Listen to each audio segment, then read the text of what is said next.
ત્રીજા મુદ્દાની વાત કરીએ તો બાળકોના જીવ સાથે રમત રમવાનું જાણે કે ભ્રષ્ટ અધિકારીઓએ નક્કી કર્યું હોય તેવું લાગી રહ્યું છે।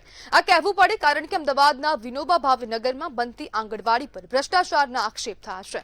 સ્થાનિક લોકોએ બાંધકામમાં ગુણવત્તાનો અભાવ હોવાનો આક્ષેપ કર્યો। સિમેન્ટના નામે ફક્ત ને ફક્ત માટી હોય તેવા દ્રશ્યો કેમેરામાં કેદ થયા। વધુ ચિંતાજનક વાત તો એ છે કે આંગણવાડી ઉપરથી 11 કેવીની વીજ લાઇન પસાર થાય છે, જે બાળકોની સુરક્ષા માટે મોટો ખતરો બની શકે છે। ત્યારે પ્રશ્નો થવા સ્વાભાવિક છે કે બાળકો માટે બનતી આંગણવાડીમાં આટલી બેદરકારી કેમ? શું બાંધકામ શરૂ કરતા પહેલા યોગ્ય તપાસ અને સલામતીના માપદંડો ચકાસાયા હતા કે નહીં? સ્થાનિકોનો આક્ષેપ છે કે જો હાલ જ આવી સ્થિતિ છે તો પછી પૂર્ણ થયા પછી શું થશે? ગમે ત્યારે કોઈ દુર્ઘટના બને તો તેની જવાબદારી કોણ લેશે? હવે નજર તંત્ર પર છે। શું સંબંધિત અધિકારીઓ આ મામલે તપાસ કરશે?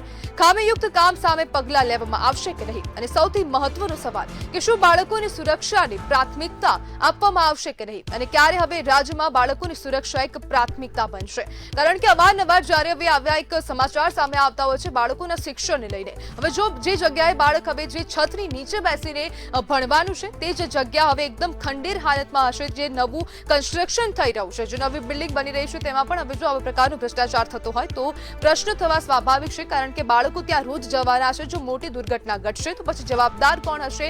જવાબદારી કોણ પોતાના ખભા પર લેશે? તે અનેક પ્રશ્નો અહીંયા ઊભા થઈ રહ્યા છે। જ્યારે અમદાવાદમાં આંગણવાડીમાં ભ્રષ્ટાચાર કરવાની પરંપરા જ થઈ ગઈ હોય તેવા સ્પષ્ટ દ્રશ્યો સામે આવ્યા છે અને હલકી ગુણવત્તાનું કામ થયું હોય, હલકી ગુણવત્તાનો માલ સામાન વપરાયો હોય તેવા આક્ષેપો કર્યા છે। સ્થાનિકો દ્વારા પણ અનેક પ્રકારના આક્ષેપો કર્યા છે કે છેલ્લા 6-7 મહિનાથી જે છે તે આ આંગણવાડી જે છે તેનું કામ પાસ થઈ ગયું હતું, છતાં પણ હવે